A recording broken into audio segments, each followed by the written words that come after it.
सभी को जय जय। मंगलाचरण करते हैं। नमिदूण सौभ सिद्धे झाणुत्तम खविद दीह संसारे। दस दस दो दो यजिणे दस दो अणुपेहणम गुच्छे। बोलिए श्री खजराट महावीर भगवान की जय। आचार्य श्री कुंद कुंद स्वामी की जय। 12 अणुपेक्षा ग्रंथ का अध्ययन चल रहा है। आचार्य कुंद कुंद स्वामी ने इस ग्रंथ में, इस भावना ग्रंथ में 12 अनुप्रेक्षा, 12 भावनाओं का बहुत सुंदर, बहुत मार्मिक, आध्यात्मिक शैली में वर्णन किया है। आज की 2 गाथाओं में 10 और 11 नंबर गाथाओं में हम अशरण भावना का चिंतन देखेंगे। कैसे चक्रवर्ती तक, इंद्र तक शरण से रहित है, इतना वैभव होते हुए भी उनके पास कोई भी बचाने वाला, मरण से बचाने वाला कोई भी नहीं है। यह हम इस 10 नंबर गाथा में देखेंगे। और 11 नंबर गाथा में हम समझेंगे कि हमारे लिए कौन शरण है, हम किसकी शरण में जा सकते हैं, कौन हमारे लिए शरण है। यह भी आचार्य कुंद कुंद स्वामी अनुकंपा करके हम सभी को समझा रहे हैं। चलिए प्रारंभ करते हैं। गाथा क्रमांक 10। उच्चारण। नव निहि 14 रयणम, नवनिहि 14 रयणम। हय मत्त गैंद, हय मत्त गैंद। यः चौरंग बलम, चौरंग बलम। चक्केसस्य, चक्केसस्य। ण शरणं, शरणं। पेक्षन्ते, पेक्षन्ते। कद्दिये, कद्दिये। काले, काले। नवनिहि 14 रयणम। हयमत्तगैन्दय चौरंगबलम। चक्केसस्य शरणं। पेक्षन्ते कद्दिये काले। बहुत सुंदर, बहुत अच्छी गाथा है और आपको अर्थ इसका हल्का फुल्का क्लियर हो भी रहा होगा। चक्केसस्य, चक्केस, चक्रेश। चक्क प्लस ईस तो हो गया, आ और ई मिलकर ए हो गए, चक्केस। चक्केस यानी चक्रेश, चक्र का ईश यानी स्वामी। चक्र का स्वामी कौन होता है? चक्रवर्ती। तो चक्केसस्य, चक्रवर्ती के लिए ण नहीं है, शरणम, शरण। चक्रवर्ती के लिए भी शरण नहीं है। पिछली गाथा में हमने देखा था इंद्र के लिए कोई शरण नहीं है, ऐसा आचार्य कुंद कुंद स्वामी ने कहा था। उसका दुर्ग स्वर्ग के समान है, देवता उसके नौकर चाकर हैं, फिर भी वो उसे बचा नहीं पाते। यहाँ पर चक्रेश यानी चक्रवर्ती, चक्रवर्ती होकर भी न शरणम पेक्षन्ते, उसको कोई भी शरण भूत नहीं है। कब नहीं है? कद्दिये काले, कद्दिये काले। नीचे वाली लाइन हम देख रहे हैं, कद्दिये काले। काल में, काल यानी अंत समय, मरण। मरण को भी काल शब्द से कहा जाता है। कहते हैं ना काल आ गया, काल आ गया मतलब मरण का समय आ गया। तो काले, कद्दिये, कद्दिये का अर्थ होता है कद्दिय, कद्दिय का अर्थ हुआ गड्ढा। काल रूपी गड्ढे पर गिरे हुए होने पर, कद्दिये काले, काल रूपी गड्ढे में पड़े होने पर, ऐसा यहाँ पर समझ सकते हैं। काल रूपी मृत्यु के गड्ढे में पड़े हुए होने पर चक्केसस्य, चक्रेश के लिए न शरणम, शरण नहीं है, कोई भी बचाने वाला नहीं है। ऐसा पेक्षन्ते, देखते हैं, ऐसा दिखाई देता है, ऐसा सबको मालूम पड़ता है, जानते हैं सभी, सभी जानते हैं। पेक्षन्ते का अर्थ हो जाएगा देखते हैं, जानते हैं। यहाँ पर कद्दीय शब्द पर ध्यान दीजिए। कद्दीय में कद्द, आधा दा पूरा दा और छोटा आ, और ई ए, आ और ई मिलकर ई, आ का लोप हो गया, ई रह गया, कद्दीए। तो कद्दीए में कद्द, कद्द का अर्थ तो हुआ गड्ढा, खड्डा, और ईए मतलब गया हुआ। ईए यह भूतकालिक कृदंत का अनियमित प्रयोग है। गड्ढे में गए हुए, काल रूपी गड्ढे में गए हुए, इन दोनों में सप्तमी एक वचन का प्रयोग है, कद्दीए और काले। काल रूपी गड्ढे में गए हुए चक्के सस्य, चक्रेश के लिए, चक्रवर्ती के लिए न शरणम, शरण नहीं है, ऐसा पेक्षन्ते, ऐसा देखते हैं, ऐसा हम देखते हैं। ये चक्रवर्ती कैसा होता है? ऊपर वाली लाइन देखिए, नव निहि, इसके पास नव यानी 9 निहि, निधियां होती हैं। चक्रवर्ती के पास 9 निधियां होती हैं। 14 रयणम, 14, चौ यानी 4, 10, 4 और 10, 14। रयणम रत्न, 14 रत्न, 9 निधियां, 14 रयणम, 14 प्रकार के रत्न होते हैं।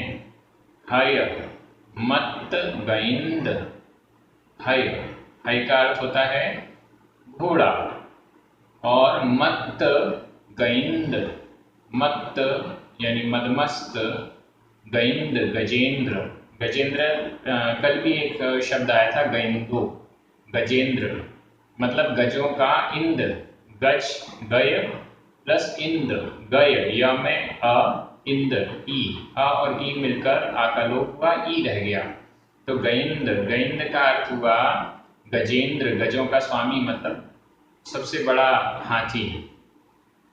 हय घोड़े, मत्त गैंद मदमस्त हाथियों का राजा, य यानी और, ये सब, और क्या? चौरंग बलम, चौरंग 4 अंग वाला, चौर अंग, यहाँ संधि विच्छेद देख लीजिए, चौर र में छोटा अ, और अंग इसमें भी अ, तो अ और अ मिलकर बड़ा आ होना चाहिए था, छोटा आ मिलकर बड़ा आ होना चाहिए था, लेकिन इसमें अंग में इसके बाद अंगा और गा ये संयुक्त अक्षर है, और प्राकृत में ये नियम है कि संयुक्त अक्षर से पूर्व जो दीर्घ स्वर होता है, बड़ा स्वर होता है, वह ह्रस्व हो जाता है, छोटा हो जाता है, तो ये जो बड़ा आ बना वो वापस छोटा हो गया, इसलिए चौरंग बलम, चौरंग ये शब्द बनता है संधि होने पर। चौर अंग, चौर 4 प्रकार के अंग यानी 4 प्रकार के बल, बल यानी सेना, 4 अंग हैं जिसमें ऐसी सेना, चक्रवर्ती की सेना 4 प्रकार के अंग उसमें होते हैं, मतलब 4 प्रकार की सेना उसमें होती है। तो 9 निधियां जिसके पास, 14 रत्न जिसके पास, हाथी घोड़े जिसके पास, और 4 प्रकार की चतुरंगिणी सेना जिसके पास है, ऐसा चक्के सस्य, ऐसे चक्रेश के लिए भी, ये सब पेक्षन्ते, ये सब देखिए, पेक्षन्ते जो क्रिया रूप है उसको ऊपर लगा दीजिए, नवनिधि 14 रत्न इत्यादि इनको देखते हैं, इनको जानते हैं कि ये चक्रवर्ती के, और ऐसे चक्रवर्ती के लिए भी काले कद्दीए, काल रूपी गड्ढे में गिर जाने पर न शरणम, शरण नहीं है। फिर हमारे पास ऐसा क्या है जो हम चक्रवर्ती के समान भी अगर हो जाते हैं तो भी हमारे लिए शरणभूत कोई नहीं है, ऐसा हमें चिंतन करना चाहिए। हम जरा अपनी और चक्रवर्ती की तुलना करें। चक्रवर्ती के पास 6 खंड का राज्य होता है, 5 म्लेच्छ खंड और 1 आर्य खंड। हमारे पास कितने खंड का राज्य है? हमारे पास कुछ भी नहीं है, हमारा मकान 2 खंड 3 खंड का है, या पता नहीं कितने खंड का, फिर भी कुछ भी नहीं है। ऐसा चिंतन करें, ये नवनिधियां क्या होती हैं, ये 14 रत्न कौन से हैं?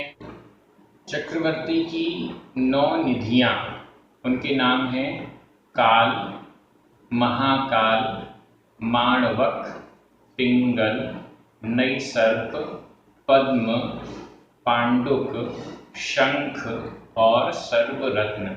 आप बड़े बड़े ग्रंथों में इसके इन 9 निधियों के द्वारा क्या होता है ये देख सकते हैं, पढ़ सकते हैं। 14 रत्न कौन से हैं?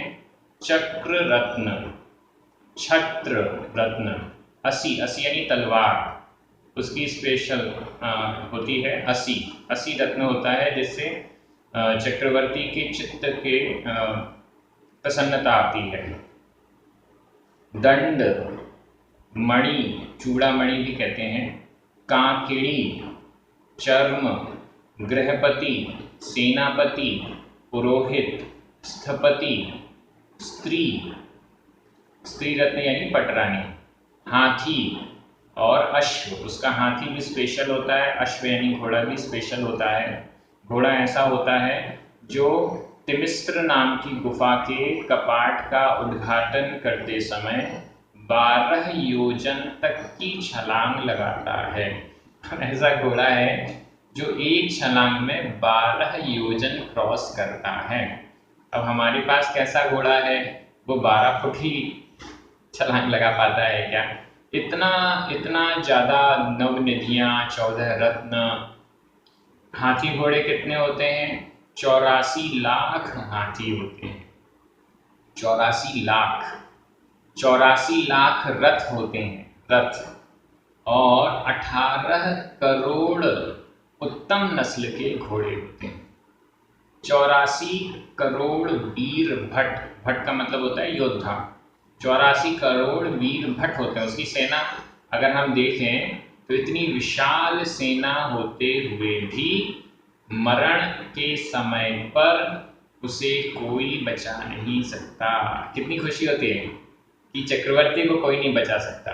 लेकिन फिर हम ये विचार करें, जब चक्रवर्ती को कोई नहीं बचा सकता तो हमको कौन बचा पाएगा? हमारे पास तो इतने घोड़े, हाथी, रथ, सेवक कुछ भी नहीं है।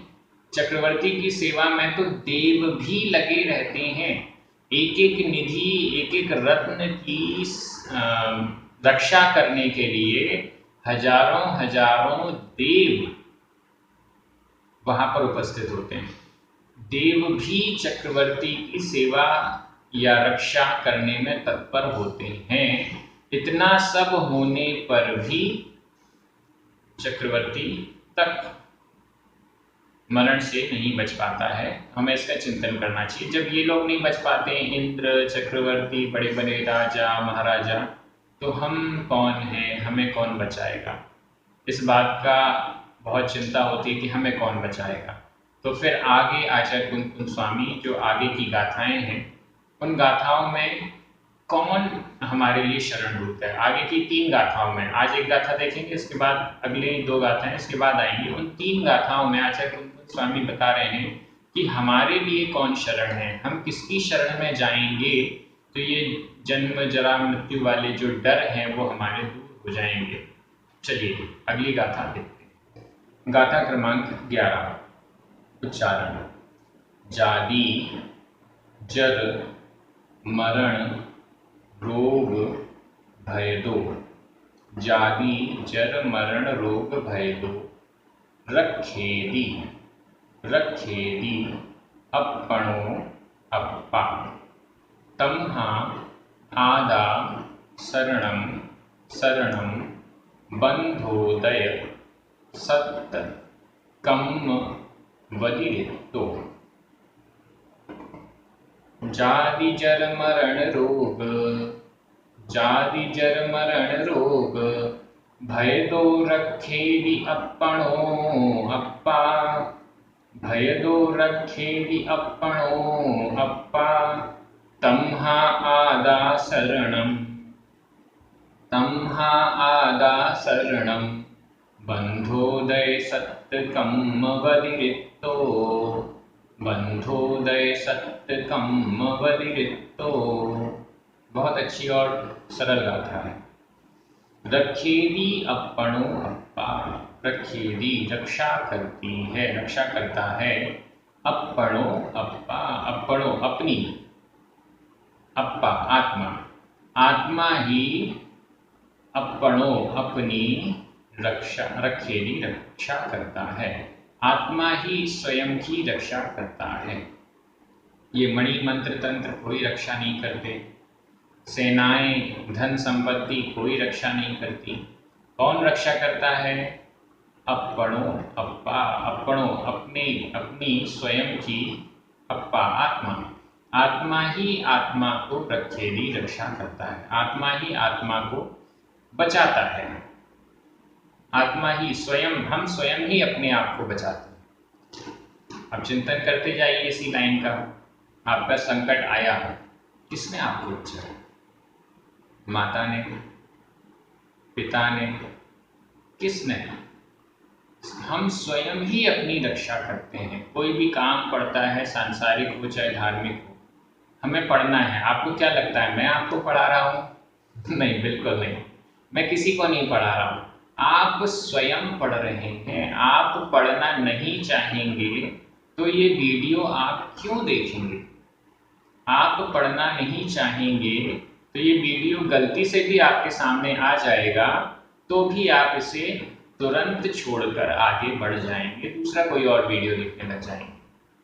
आप स्वयं पढ़ रहे हैं, आप स्वयं अपने आप को बचाते हैं, कोई भी व्यक्ति किसी को बचाता नहीं। ऐसा हमें चिंतन करना चाहिए। किससे बचाते हैं? जाति जर मरण रोग भय दो, इनसे। जाति जन्म, जर बुढ़ापा, मरण मृत्यु, रोग और भय, इनसे। जन्म जरा मृत्यु रोग और भय से, या फिर यूं कहें जन्म जरा मृत्यु और रोगों के भय से। ये समास है। समास में कोई विभक्ति बीच में नहीं होती, वो विभक्तियां हट जाती हैं, तो यहाँ पर अपन अपनी स्वेच्छा से वो विभक्ति लगाकर कैसा अर्थ ज्यादा उचित बैठेगा वो अपन कर सकते हैं। यहाँ पर जादी दा में बड़ी ई की मात्रा हो गई है। प्राकृत में समास जब होते हैं तो एक ये नियम है, ह्रस्व स्वर को दीर्घ हो जाता है और दीर्घ स्वर को ह्रस्व हो जाता है। यहाँ जाति में द में छोटी ई की मात्रा थी, लेकिन वो समास हो जाने के कारण जो छोटी ई है वो बड़ी ई हो गई। ऐसा अक्सर हो जाता है समास में, यह हमें समझना चाहिए। तो जाति यानी जन्म, जन्म जरा यानी बुढ़ापा, मरण रोग और भय से रखेदी रक्षा करता है अपणो अप्पा, आत्मा आत्मा को स्वयं स्वयं की रक्षा करता है इन सब चीजों से। वास्तव में हमें डर किससे लगता है? जन्म से। नया जन्म होगा, अगला जन्म कहाँ होगा, यहाँ तो सब बढ़िया है, अगले भाव में क्या होगा, नरक तो नहीं चले जाऊंगा या कहीं त्रियंश तो नहीं बन जाऊंगा, ये डर बना रहता है। मरण का डर है, बुढ़ापे का डर है, बुढ़ापे में क्या होगा, अभी तो हाथ पैर चल रहे हैं लेकिन बुढ़ापे में कौन हमारी सेवा करेगा। रोग, कोई बीमारी हो गई तो क्या होगा। जन्म जरा मरण और रोग, इनके भय से। यहाँ भय दो में पंचमी का एक वचन लगा हुआ है, होना चाहिए यहाँ पर भयादो, भयादो होना चाहिए। जिन्होंने प्राकृत प्रशिक्षण में पंचमी विभक्ति के पाठ पढ़े उन्होंने सीखा है, यहाँ होना चाहिए भयादो। लेकिन ये गाथा है और गाथाओं में कई बार शब्दों को बराबर छंद बराबर मेंटेन करने के लिए कई बार ये मात्राएं बड़ी से छोटी कर दी जाती हैं। इस दृष्टि से भयादो की जगह यहाँ पर भयदो यह शब्द का प्रयोग हो गया। आत्मा ही स्वयं की रक्षा कर सकता है। ऊपर वाली लाइन का अर्थ क्लियर हो गया। नीचे तमहा, इसलिए आदा शरणम, आत्मा ही शरण है, इसलिए स्वयं की आत्मा ही शरण है। आत्मा ही आत्मा की रक्षा करती है, इसलिए आत्मा ही शरण है। अब हम उस सेना के पास क्या जाएं, वो तो हमें बचा सकती नहीं है, इसलिए वो शरण नहीं है। जो हमें बचा सकता है वो हमारे लिए शरण है। आत्मा ही हमें बचा सकती है, इसलिए आत्मा ही हमारे लिए शरणभूत है। ऐसा हमें समझना चाहिए।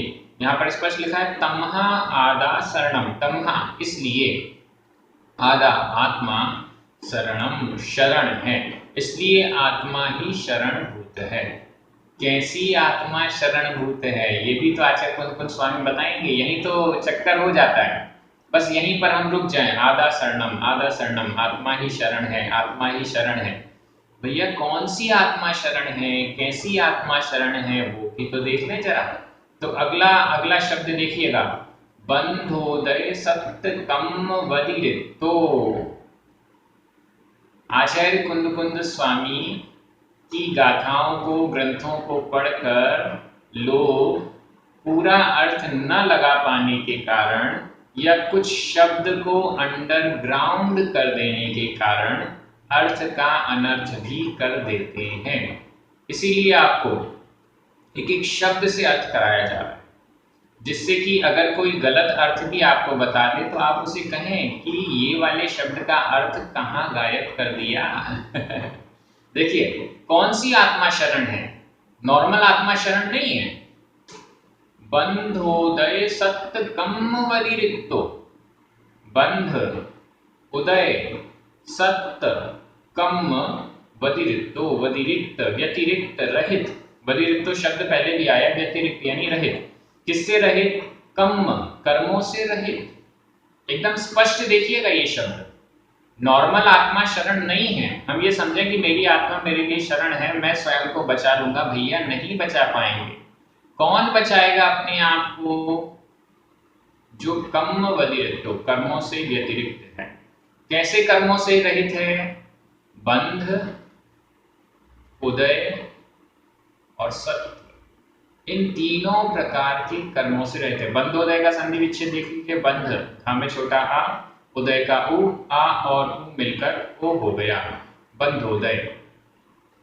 कर्म शब्द तीनों में लग गया, तीन प्रकार के कर्म हो गए, बंध बंधा हुआ कर्म, उदय उदय में आने वाला कर्म जो फल दे रहा है, और सत्य जो सत्ता में रखा हुआ कर्म है। तो बंधने वाला कर्म जो आगे भविष्य में बंधेगा या हमारे आत्मिक प्रदेशों के आसपास है और वो बंधने वाला है, जिसका फल दिया जा रहा है, वो उदय कहलाएगा। इन तीनों की परिभाषा देख लेते हैं। बंध कर्म का आत्मा से संबंध हो जाना, एकमेक हो जाना, आत्मा के प्रदेशों में कर्म का संबंध हो गया, यह बंध कहलाता है। उदय कर्म का फल देकर फल देना, यह कहलाता है उदय। कोई कर्म बंधा है, जब उसका समय पूरा हो गया तो वो अपना फल दे रहा है, उसको कहते हैं कर्म का उदय। और तीसरा है सत्य, सत्ता, सत्व या सत्ता, कर्म की सत्ता। वो कैसी होती है, कर्म हमने बांधा, जितनी देर तक वो हमारे आत्मा में ठहरा हुआ है, आत्मा से बंधा हुआ है, उदय में नहीं आ रहा है, उतनी देर तक उसकी सत्ता है, तो वह कहलाएगा सत्व। इन तीनों अवस्थाओं से जो व्यतिरिक्त है, रहित है, ऐसी आत्मा नॉर्मल आत्मा शरण नहीं है। हम सोचें कि हम ही अपने आप को बचा लेंगे, तो इस गलत फहमी में मत रहिएगा। आप भी अपने आप को नहीं बचा सकते हैं जब तक इन कर्मों से न छूट जाए। नॉर्मली लोग कहते हैं बस आत्मा में डूब जाओ, डूब जाओ, डूब जाओ। भैया कैसे डूब जाओ? कर्मों को हटाएंगे, कर्मों को नष्ट करेंगे या कर्मों को नष्ट करने की प्रोसेस करेंगे, तब जाकर हम कुछ आत्मा में डूब सकते हैं। टीवी देखते देखते, वीडियो देखते देखते या खाते खाते, पीते हुए, चलते फिरते हम आत्मा में कैसे डूब सकते हैं? ऐसा नहीं हो सकता। हाँ, आत्मा की ललक मन में हो सकती है, आत्मा की झलक पाने की इच्छा हो सकती है, भावना हो सकती है, लेकिन वह आत्मा हमारे लिए प्राप्त नहीं हो सकती जब तक हम उसकी पूरी प्रोसेस जो कि हमारे ग्रंथों में बताई है उस प्रोसेस को नहीं करेंगे, तब तक वो आत्मा कर्मों से रहित होगी कैसे? तो यहाँ पर जो बंध उदय सत्व, कर्मों के बंध उदय और सत्व से व्यतिरिक्त है, रहित है, ऐसी आत्मा शरणम शरणभूत है। हम सभी भी अपनी आत्मा को कर्मों के बंध से रहित करें, उसका पुरुषार्थ करें, मोक्ष मार्ग में आगे बढ़े, ये भावना हमारी होनी चाहिए। इन सबका चिंतन कीजिए। कि कैसे ये आत्मा इन कर्मों से रहित होगी। क्या जो हम कर रहे हैं वही सब करते करते आत्मा से कर्म अपने आप अलग हो जाएंगे? इसमें आगे आश्रव भावना, संवर भावना, निर्जरा भावना भी आएगी। बहुत इंपॉर्टेंट है एक एक चीज समझना। अभी हम बहुत ज्यादा भटके हुए हैं, संसार में तो भटक ही रहे हैं, और उसके अलावा भी यहाँ वहाँ ग्रंथों का स्वाध्याय भी करते हैं, तो कोई कुछ बता देता है, कोई कुछ बता देता है। ग्रंथ में क्या लिखा हुआ है उससे कम चर्चा की जाती है, और अपने मन में जो आई वो ज्यादा बोली जाती है। यहाँ ग्रंथ की एक एक लाइन क्या कह रही है उस पर हमारा ध्यान जाना चाहिए। आप सभी बहुत अच्छे से अध्ययन कर रहे हैं। काफी लोगों ने मेरे ख्याल से सैकड़ों से ऊपर संख्या हो चुकी है जिन्होंने नियम पूर्वक इस ग्रंथ का अध्ययन करेंगे ऐसा कहा है। कई लोग कमेंट्स में नहीं भेज पा रहे हैं। मैं आपको बता दूं, जब आप ये वीडियो देखें तो आपको ये वीडियो का लिंक मिले, आप उस लिंक पर क्लिक करिए, स्क्रीन आधी रखिएगा तो फिर नीचे कमेंट आपको दिखेगा। जब आप स्क्रीन को फुल कर लेंगे तो कमेंट नहीं दिखेगा, तो कमेंट वाले सेक्शन पर जाकर अपनी कमेंट लिख दीजिए और फिर वापस फुल स्क्रीन पर आ जाइए। ऐसे करके आप कमेंट लिख सकते हैं। कमेंट्स में ही आप अपनी जिज्ञासा भी भेज सकते हैं जो मुझ तक पहुंच जाएगी, और हो सकता है अगर मुझसे समाधान करते बनेगा तो मैं उसका समाधान भी करूंगा। और भी अन्य लोगों को आप प्रेरित कीजिए। ये समय ऐसा है जो 12 भावनाओं का चिंतन करना बेहद जरूरी है। लोगों में डिप्रेशन आता है, लोग आत्महत्या जैसा कदम उठा लेते हैं, करोड़ों अरबों की संपत्ति होते हुए भी कोई आत्महत्या कर लेता है। अब हम क्या इसमें सोचें, उसकी मानसिकता क्या रही होगी, इतना भी सहन नहीं कर पाया। तो ये सब चीजें कब आएंगी? जब हम 12 भावनाओं का चिंतन निरंतर करते रहेंगे, बार बार करते रहेंगे। सभी को वीडियोस बहुत पसंद आ रहे हैं, आप बहुत अच्छे से अध्ययन कर रहे हैं। हमारे जो पुण्यार्जक हैं, प्रचारक हैं और स्पॉन्सर्स हैं, सभी को बहुत बहुत धन्यवाद। आप सभी को जय हिंद।